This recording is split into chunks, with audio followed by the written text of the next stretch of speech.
time to give the people what they want. It's Jalen and Jacoby.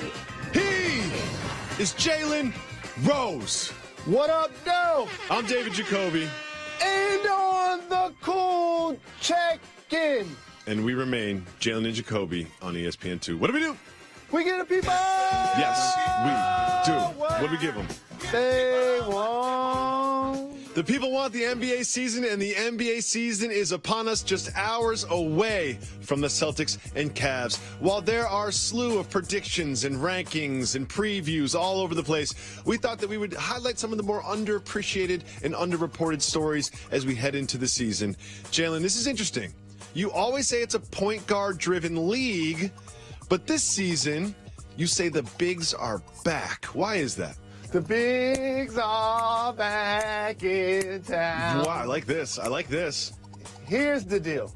So as you acknowledge, what I mean by point guard driven league is not only usage with the basketball, but usually with most of the teams actually lead the squad in points, shot attempts, and or assists, really dominating the ball. Look no further than last year's MVP and Russell Westbrook.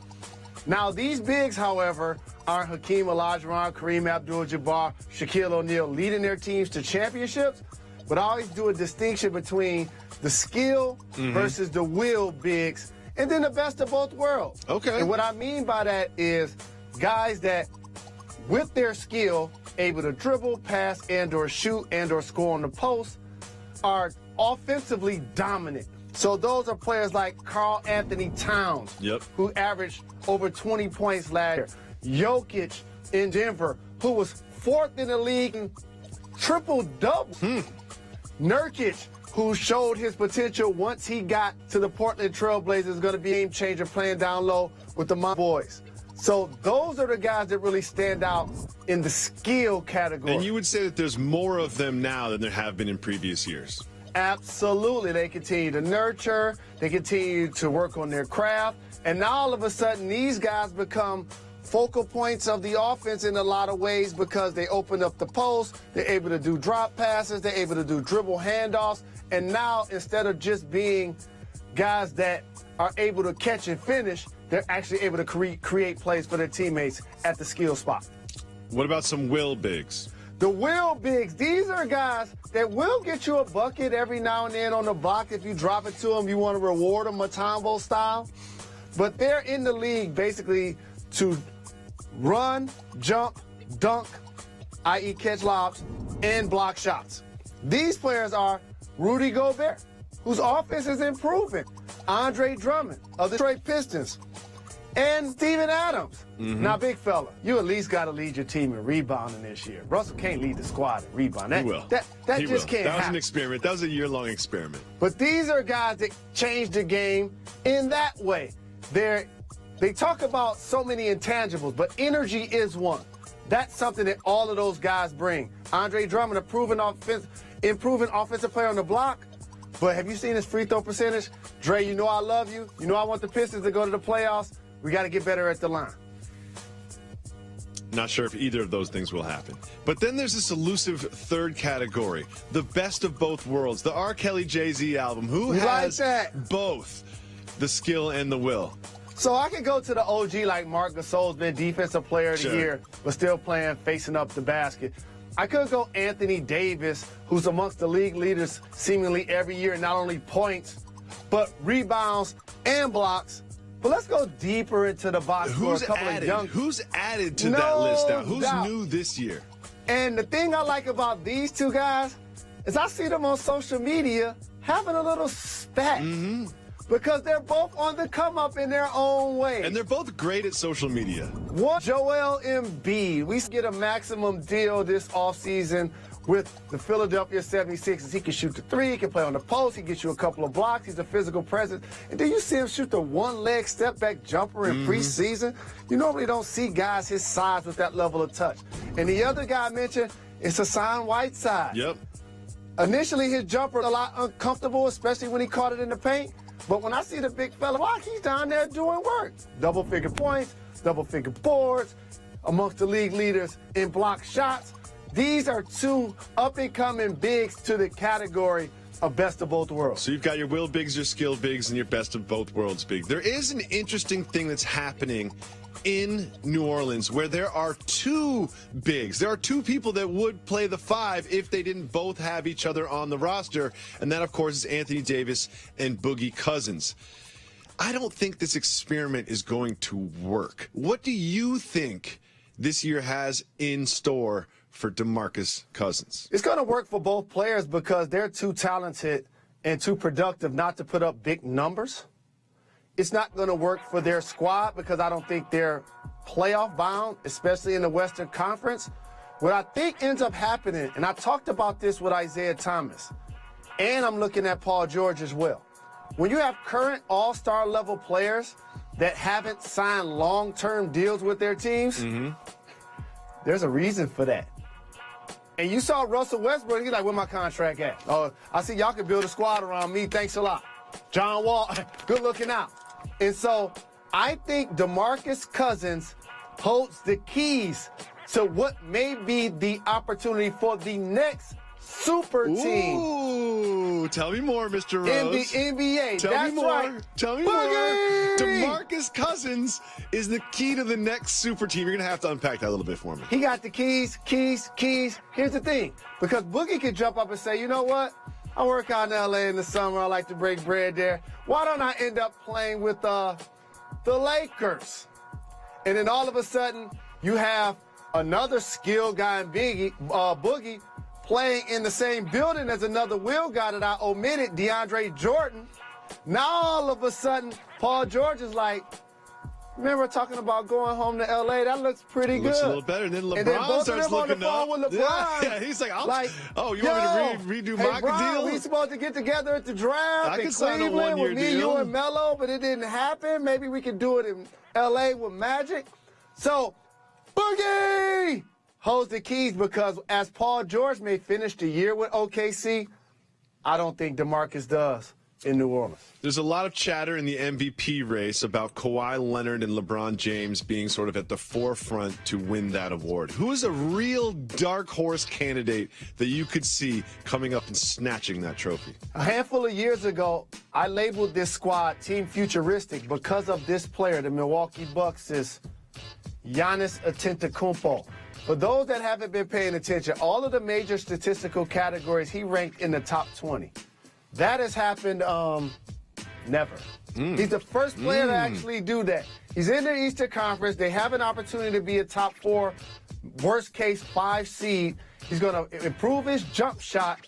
I look for him to have the kind of year when you look up at the end of the season, it's like, wait a minute. We know about Brown. We know about Kawhi. Okay, KD. What's happening, Steph?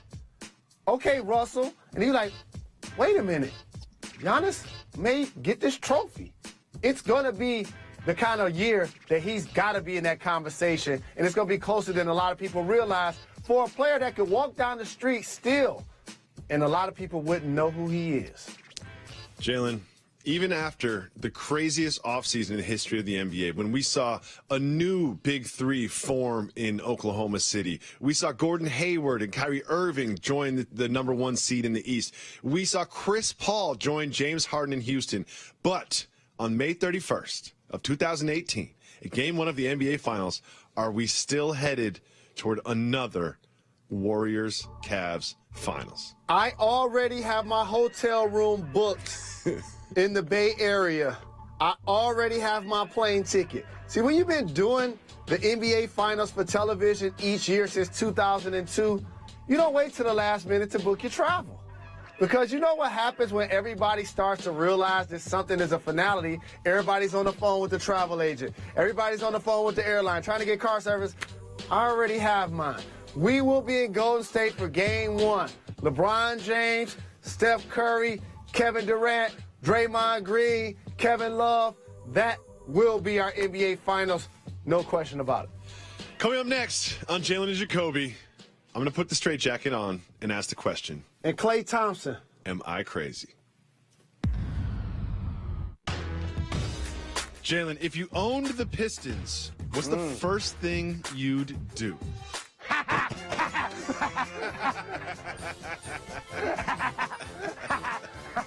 I go take like $10,000 out the bank put it all on the floor, and do snow angels in it. Like,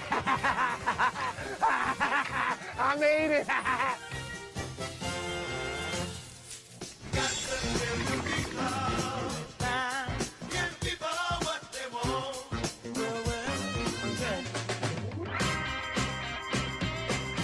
Welcome back to Jalen Jacoby on ESPN2. Dr. Rose is in, and I'm in a straitjacket. That means it's time for Am I Crazy? As the NBA season is upon us, I have some predictions that you will evaluate, Dr. Rose. Are you prepared? First, I predict that before Thanksgiving, we will hear reports of tension between Chris Paul and James Harden. Am I crazy? You're not crazy. Thanks. And the tension isn't going to be because they don't respect each other. It's not because they're both aren't terrific players. The issue is going to be it's only one basketball. And the one thing I noticed when they were playing together, and you can't do this in sports, especially in the NBA, is take turns.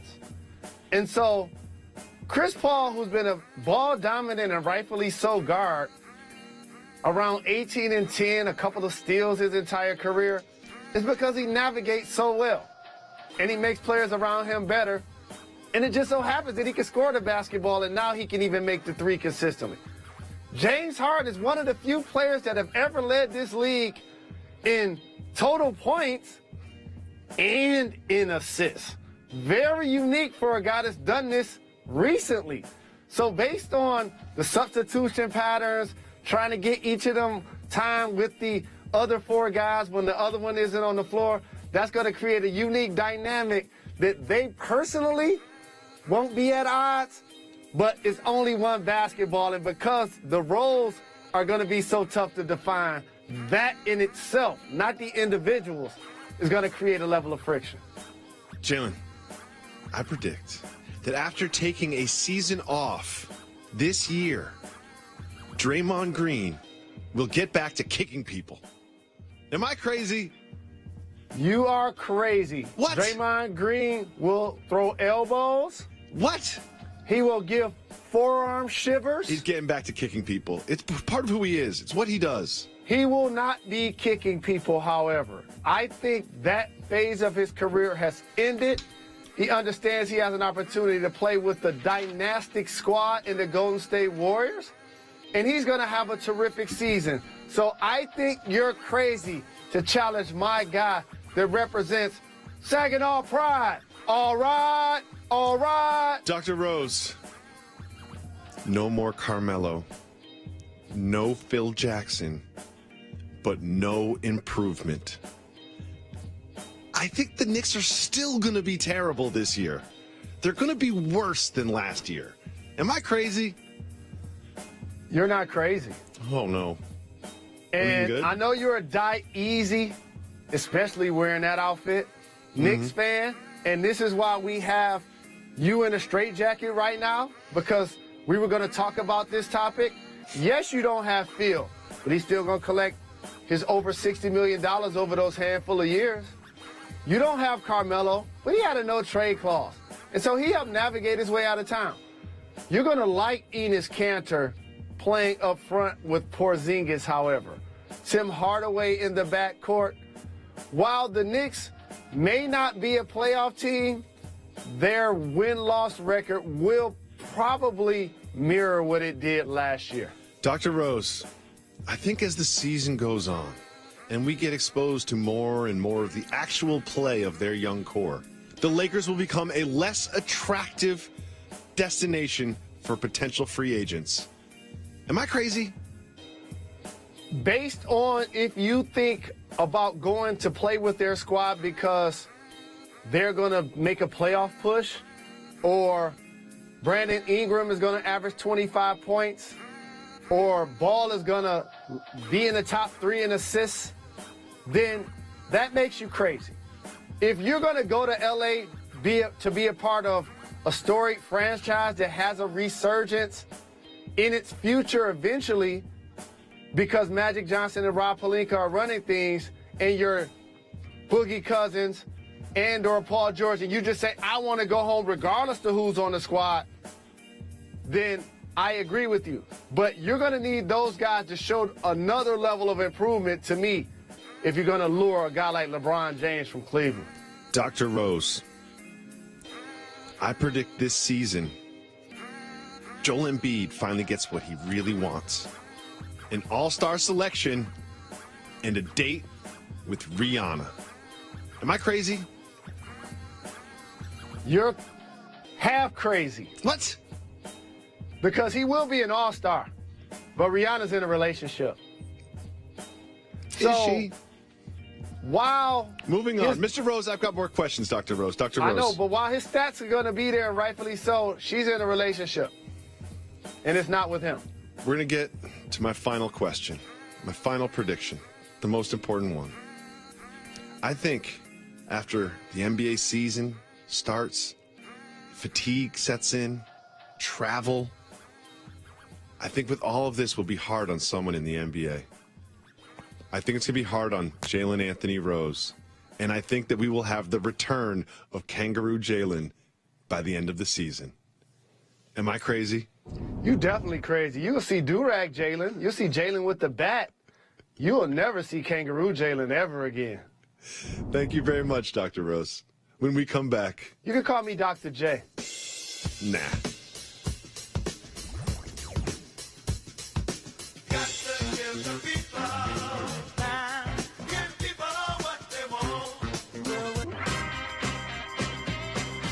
Welcome back to Jalen and Jacoby.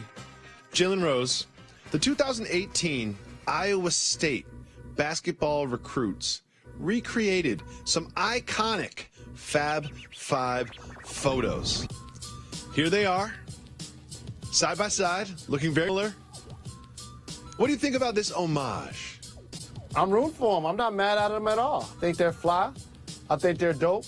I think a lot of times, even in music and or movies, the current version that you're listening to on the radio or watching on television was something that was lifted and or remixed from something that happened in the past.